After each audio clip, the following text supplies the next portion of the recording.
Imagine waking up every day not being able to breathe. Imagine living each day with, today could be my last day, in the back of your mind. Imagine living your life with a death sentence. This is what cystic fibrosis is like. It is a death sentence from the day that you are born. My name is Nikki, and this has been my reality for the past 27 years.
Nikki, thank you very much to talk to you today.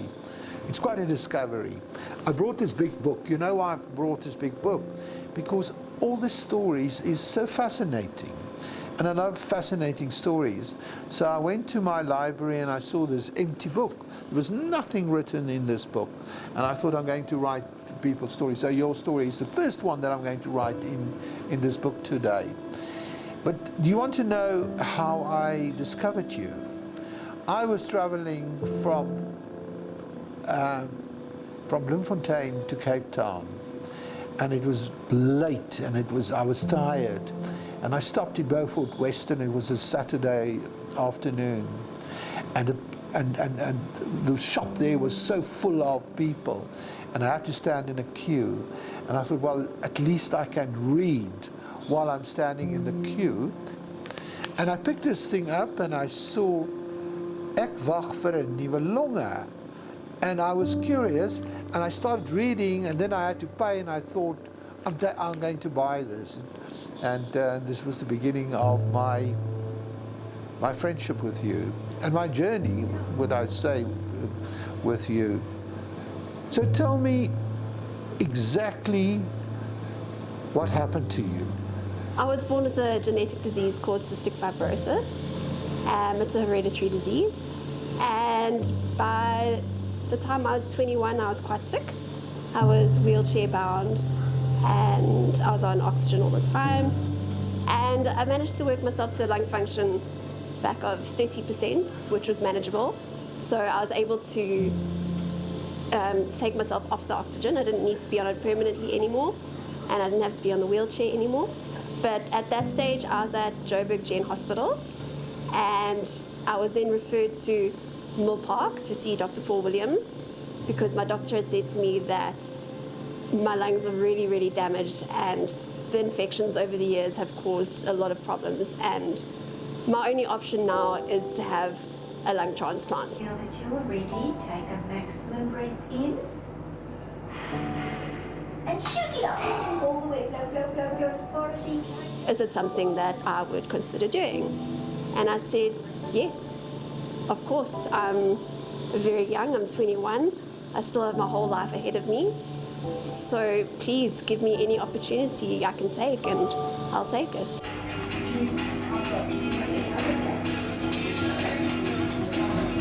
I went to go see Dr. Paul Williams and had a review, and he said that he thinks I'm the perfect candidate. He says he thinks I'll do very well, and that was basically the start of my journey.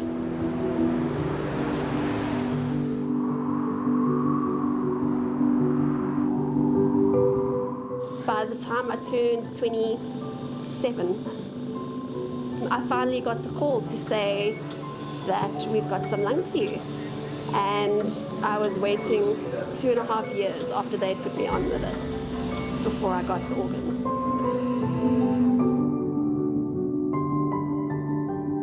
In 2017, I was blessed to receive a double lung transplant. It was excruciating. It broke me emotionally, physically, mentally. I had to learn the basics again. I had to learn how to walk. I couldn't even hold a pen. It's taken months and months of rehabilitation for me to feel like a normal person again. But I had 10 wonderful months of living my life to the fullest. You're a very special person. Thank you. You know, you really are, and I love your laugh. You know.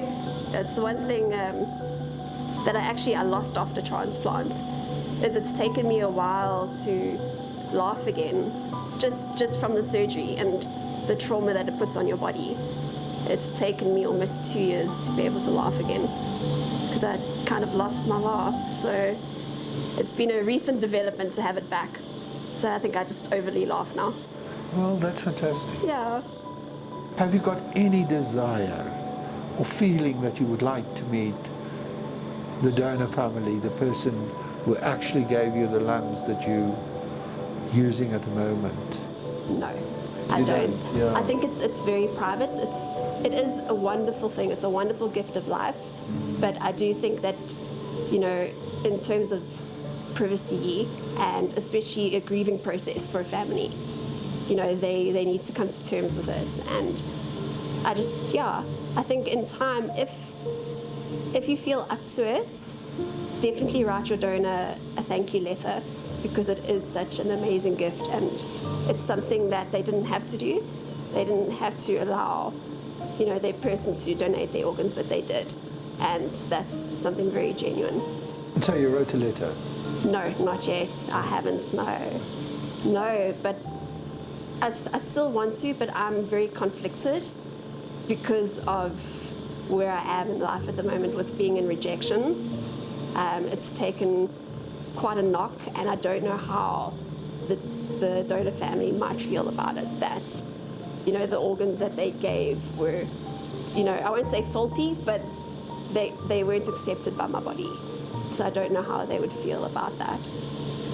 Tell me now, what is the next step? Now that the organs is failing you, Yes, yeah. the lungs. So the next step is to have another transplant. I've gotten to the stage where I'm back to that is my only option. There is no medications or treatments that the doctors can prescribe for me that'll help. My lungs are failing, and they're failing quickly. Do you ever think about death as such? I do. And how do you feel about closing your eyes to the world?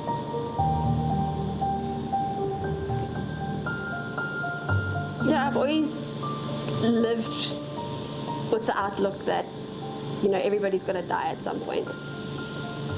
Doesn't matter who you are, but everybody's going to die at some point. And whether I die from waiting for lungs, or, you know, I was in a car accident or something, I'm going to die. So I'm not afraid.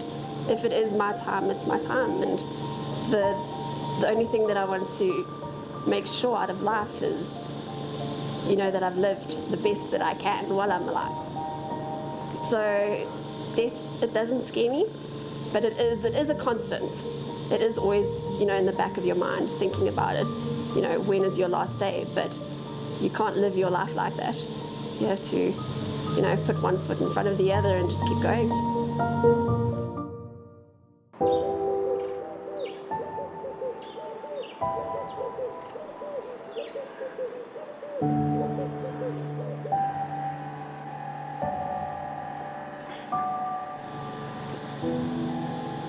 Then something lovely happened to you. You've met Ian. Tell me, Yes. when did you meet Ian? I met Ian just over a year ago when I was living... And you were sick already then, very sick? No. No, the lungs were still all right. The lungs were still okay. I still had a lot of life in me, well, I still have a lot of life in me, but I wasn't as held down as I am now, where now I'm very limited.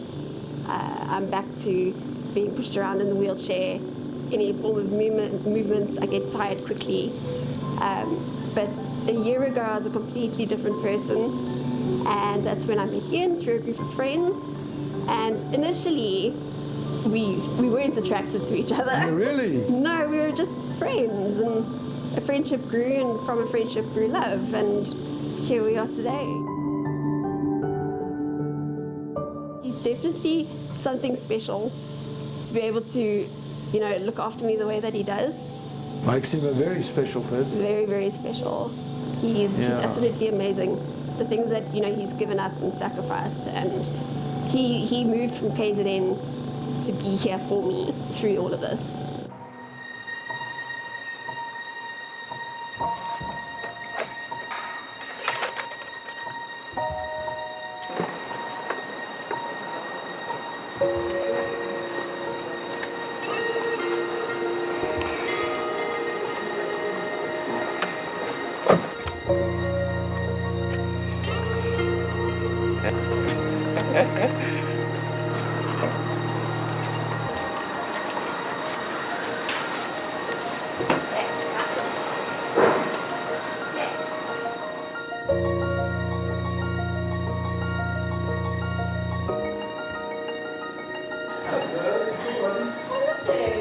How are you? I'm good, how are you? I'm very, very well. Don't stand up. All right, I won't. Nice seeing you. Hello, nice meeting you too, huh?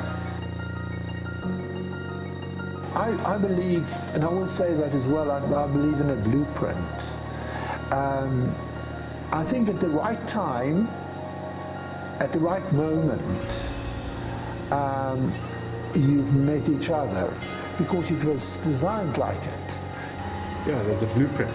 Everyone's got to follow. Everyone's following It's it. their own journey. Yeah, everyone's following it. Obviously, I was put in Nikki's path, or Nikki was put in my path for a reason. We obviously walking Don't this. know what it is yet. Yeah, we're walking this path together. We're also going into it blind. We've got ideas of what the future what we would like it to be. Where it's you get this, you get that promotion, and then you get this, and then you win the lotto, and then you can go touring, and you can go overseas, and that's how you want it to happen. But obviously, it's not the blueprint. But that's what what's the theory of universality or whatever, where if you put out good feelings and positive thinking, you'll attract positivity. So that's kind of what we're doing. It's not if Nikki gets lungs, it's when she gets lungs. When she gets lungs, this is what's going to happen. When she's recovering, this is how it's going to happen. When she's recovering, this is what we're going to do. So you never ever think that she might not get lungs. Great. I know she will get lungs. It's just a case of when. Like I say, it could be in the next 20 minutes. It could be in the next 2 days. Is your telephone on? They're always on. Okay. You see that your battery is, charged all the time. Yeah, there's a lot of things to take into consideration. Leaving the house is not easy. We're very prepared. We've got Nikki's wheelchair that goes into the car, obviously, to get her around. We always have It's the portable with the backup battery, with the battery backup, with the car charger, with the normal charger, with the normal charger. I've got a car charger in the car, got an oxygen tank, and an oxygen tank. That oxygen tank can give us 2 hours. Yeah. So wherever we go, We always have time limits. I've got, if there's an emergency, I've got 2 hours to get Nikki there, or I've got 20 minutes to get her there, or whatever the case. Yeah. It does make life interesting because we had it once before where we got Nikki out on a pass out, everything was going alright, and then we had a power cut. Yeah, we had no electricity.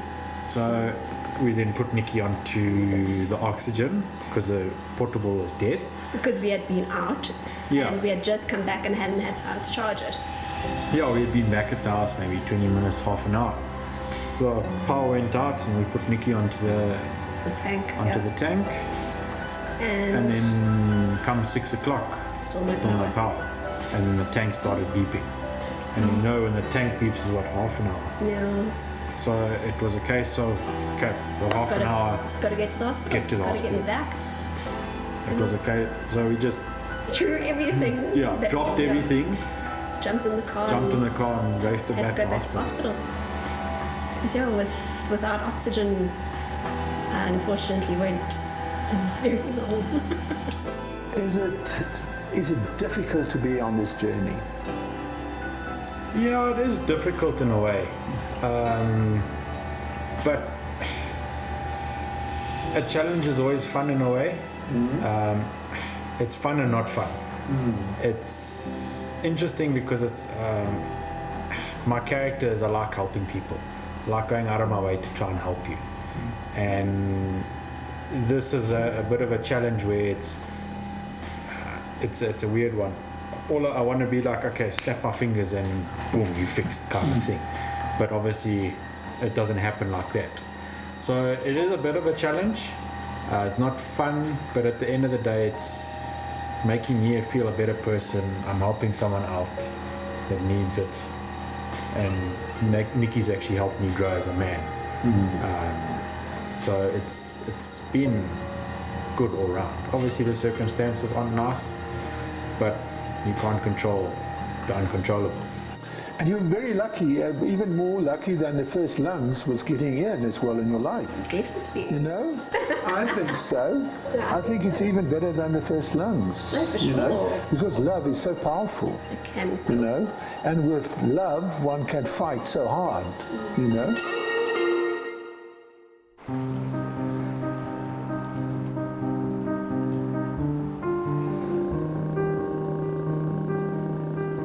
And then at one stage, the rejection started.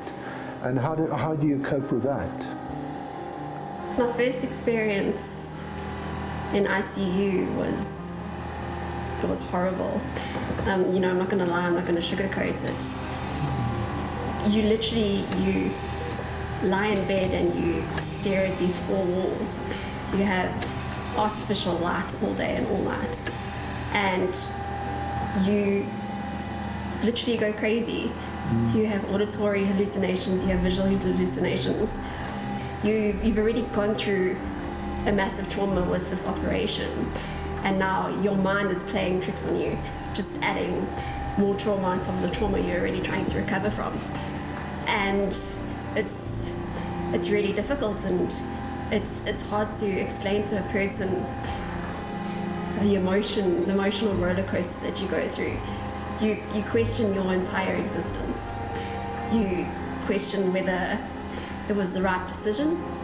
You question whether you've been a good person your whole life. You question, is this what I want? And it's just, it's really brutal. You talk to Ian about that sometimes. Do you know anything about that? We Yeah. brushed on the topic. I've told him some of the stories, when I was in ICU, and how I would hallucinate that the nurses would be trying to kill me, and I saw the Grim Reaper, and I thought it was my time to die, and I lay in bed and I pulled the sheets over my head and I said, God, if it's my time, you can take me now, I'm ready to go. Because I was at that point where I was about ready to give up. I had sort of lost my fight. And I sat there and I waited and I waited and I waited, and I didn't die. So I said, okay, well, that's it. I'm clearly not meant to die, so I better start living. And I think that was the turnaround for me, where I decided it's time to fight. This is what I've been waiting for, and it's now time to get my mind right and fight and live. You say that you were wondering about your existence, you were querying your existence. Is that what you said? Yes. Now how do you question that? I think it was probably because of all the medications that you're on. It does cause a lot of psychosis. So one of the biggest things I struggled with in ICU was believing that I was actually still alive. To me, it felt like I had died, and I was living the same day over and over again. Because to me, at that point in time, that's what it felt like. So I would sit there wondering, is this my life? Is everything that I've lived so far just been a dream? You know, like a dream within a dream? Dream. Oh, that's amazing what you're saying to me. Yeah. You struggle to rationalize to make sure that what's going on around you is actually real and what's happening, and it's not a dream. People who are considering having a transplant, and you know, if they deciding whether they should do it or they shouldn't do it, it's a really tough decision to make, and it's something that you have to decide for yourself that it's something you want to do for you. It's a journey that you're going to be going through. You have to live with the outcome, and many transplants are very successful and you can live a wonderful, wonderful life. The positive side of the negative is the fact that I'm still alive. Without this first transplant, I wouldn't be here. You told me yesterday, and I thought about it when I was driving back. Yeah, that it's kind of been my, I guess you can call it my trial run, to see how I'd manage and cope for when I do get the perfect pair. You know, like a warranty, I'm trading these ones in for a new one. But yeah, for people who are struggling to make the decision whether it's something that they should do, it's definitely, I think, something everybody should at least try. It's a really tough place to be. You're stuck between a rock and a hard place, and it's something you have to decide for yourself. Exactly.